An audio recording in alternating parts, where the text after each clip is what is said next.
Good morning, YouTube. Scott Lett here, owner of Iron City Power Washing. Got a pretty busy day today. Just want to take a moment to show you guys our third rig. Not going to spend too long on it. Y'all know all the stuff about the hose reels, 12 volt. Got the mini Mondo here, the 2.8s, 100-gallon tank there, SH tank, all the things you need. So we got 3 jobs on the books today and some estimates to run. I know you guys wonder what I have inside the truck on a daily basis, so let's talk about that. First of all, I have my iPad set up there. We use Jobber as our CRM. There's internet that we pay for monthly for this iPad. Got some water, got some mud water.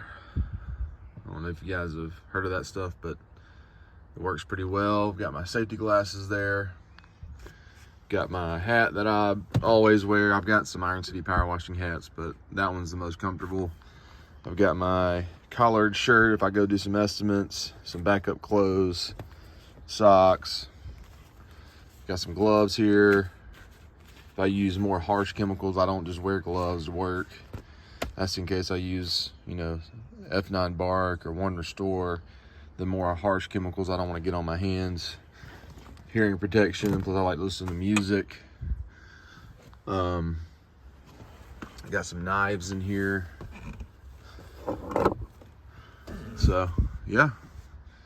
My business partner has a 5-gallon water tank for us to drink on this truck, so I'll fill up. Got a water key over there. We know the importance of that when we start doing some commercial work. Got a pen up there. So just got all essential things to get through the day. I've got a backup computer here in case this one dies, and I do more of my personal type stuff. On here, got a couple notebooks here if I need to take some notes. Let's see. Got my X-Jet reservoirs there. I bought this new tank to hold my SH so I can downstream 5-gallon bucket pump sprayer, my 5.5 gallon per minute machine, my hose reel, my water tank over there, 20-inch surface cleaner for the 5.5, my little ladder there, and some brushes. So currently looking for my X-Jet hose, which I don't see anywhere. I'm gonna have to figure out where that is. This is my little box where I keep all my nozzles and channel locks and whatnot. There's my gun over there. I normally keep it under this pallet here. So guys, I have everything mounted to a 20,000 pound pallet that I have strapped in the back of my truck. I didn't want to mount anything to my truck, so I bought this pallet and I got it strapped into the back there. Again, this isn't a daily truck like for washing. This is more of a run estimate, show up and help the guys do, some jobs or whatnot, because I'm more of the back end guy. Do estimates, send emails, meet customers, whatnot, but when we get these bigger jobs, I show up. But our big rig has an 8 and a 10, so I usually just hop on one of the 8s, or I hop on the 8 while my business partner uses the 10, and our tech uses this rig. So this is more of a kind of a backup type thing, or like today, I'm gonna go do a small residential job while the guys do the bigger ones. And this 5.5 is plenty of power to do the job I'm gonna go do. So it keeps us fresh, keeps us from getting burned out when we are able to work together. So, and I keep about 10 gallons of SH in here, which is plenty for what I'm doing today. There's some my fishing tackle I need to put over here. So,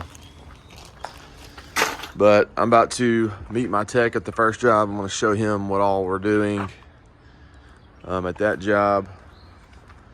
And then I'm gonna go meet my business partner to pick up a check and see if I need to help him move any patio furniture. And then I'm gonna head to the job I'm doing, and I'll show you guys what we're doing out there. See y'all in a little bit.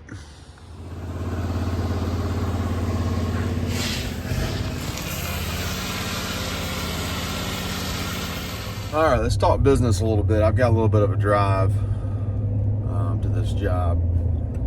So I learned something new. I wouldn't say every day, but every week, every month. I mean, it's always learning. I mean, learning is always a good thing. There's so many resources out there to keep you learning. You never want to stop learning. All right. So what I've learned about being a business owner, once you're established, once you have that book of business that's a lot of reoccurring, a lot of people calling you saying, hey, so-and-so gave me your number, I want to, work with you guys. You start to realize the customers that you want in your book of business. Like when you first get started, you can't really be too selective. You're just trying to make money. You're trying to gain traction on, getting jobs on the schedule, all that good stuff, right? But as you get more established, you can be a little bit more, I guess, picky on who you want to work for. So, and how you do that is by your pricing. For example, if someone says, hey, Susan gave me your number, you did some work for her, she said you guys did a great job for her, I would love to work with you guys. Okay, so when I hear that, we pretty much have the job.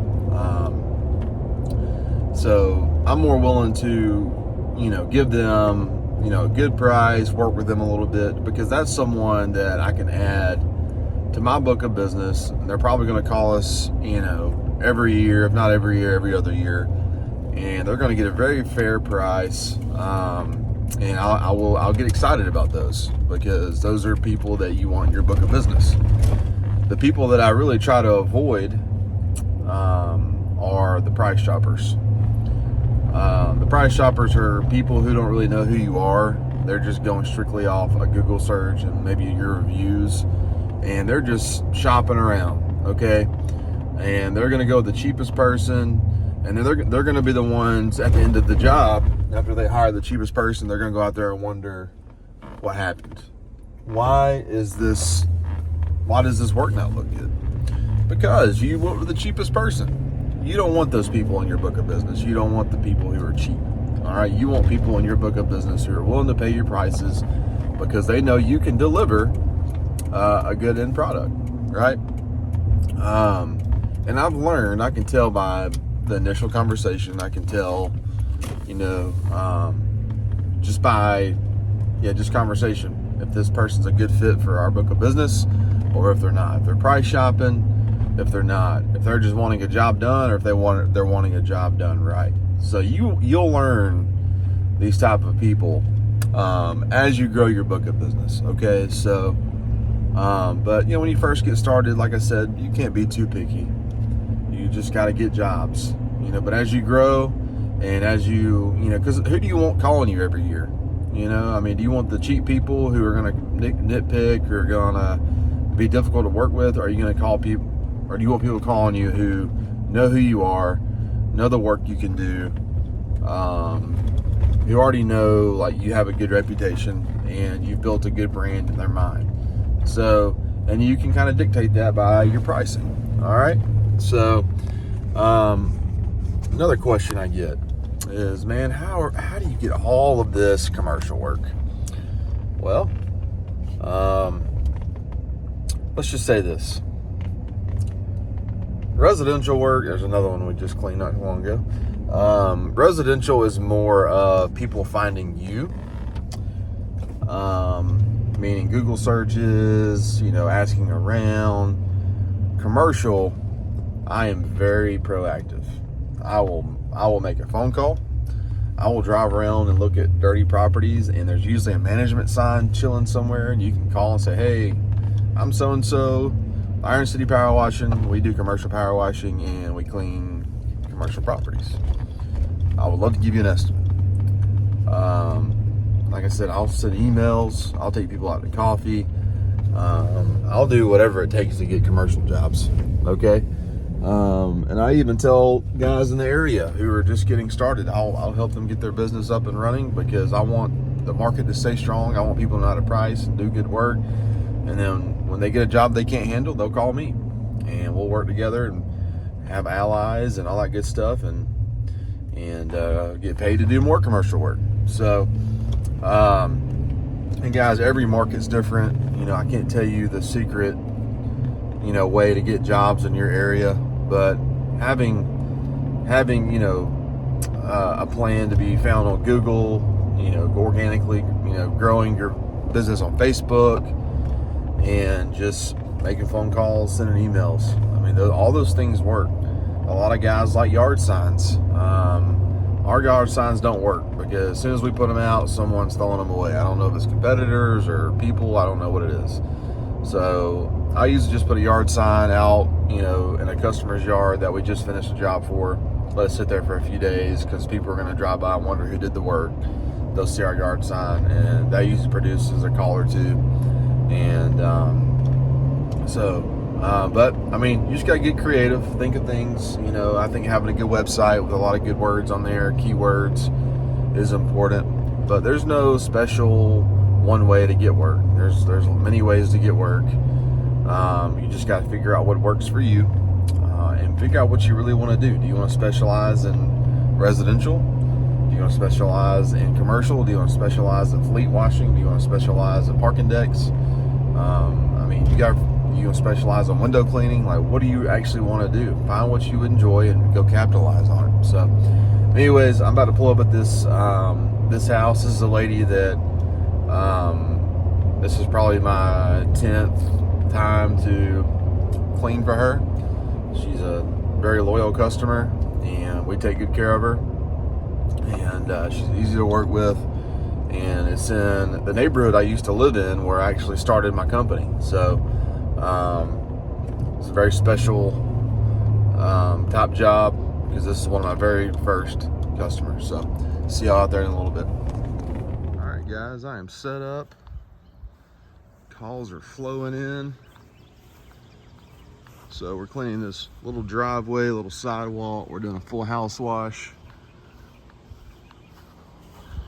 I'm gonna take care of the flat work with that 5.5, and then my tech, when he gets here, he's gonna do the house wash for me. Got all my hoses pulled back here.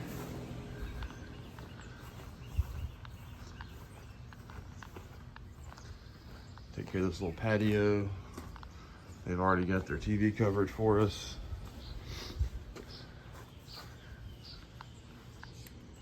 Very simple, straightforward job. So let's get started. I'm gonna go ahead and pre-treat everything, and then I'm just gonna pump spray that patio real quick, and then surface clean it, rinse it, and then I'll go ahead and work my way to the driveway, get out of my tech's way, and then he can start on the house wash. So let's get started.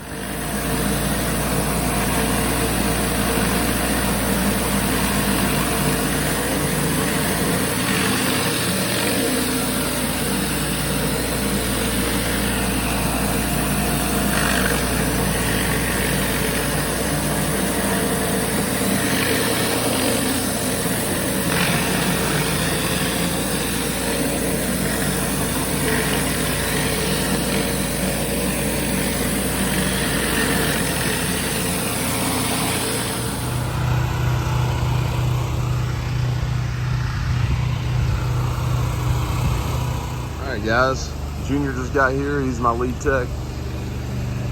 He's on the house wash here.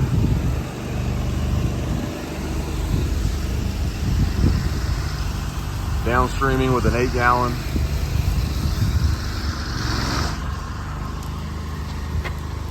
That's right, that's right. Guys, now I'm back home. Got some coffee. Ignore the Starbucks cup there. I do not support them, but my wife just bought it. And now I'm adding 2 new jobs to the schedule from this morning. We actually got a call for a big baseball stadium here in Birmingham. I'm going to look at in the morning. So anyways, guys, hope this channel helps you out in some sort of way, and click subscribe. By the way, this is Jobber. Just kind of show you, just keeps track of all of our work. That's for May, that's June. You can see how it's already filled up. Now we're working on getting July filled up. We already have a big job scheduled at the end of July. We got vacation days on here that we keep track with when I need off. This keeps track of our quotes, everything we've been quoting. Our conversion rate's been pretty good here lately. Invoices, keeps track of that. All the ones that are paid, you know, it shows the balance of zero, whatnot. So we love Jobber. It's been good to us, but I'm going to,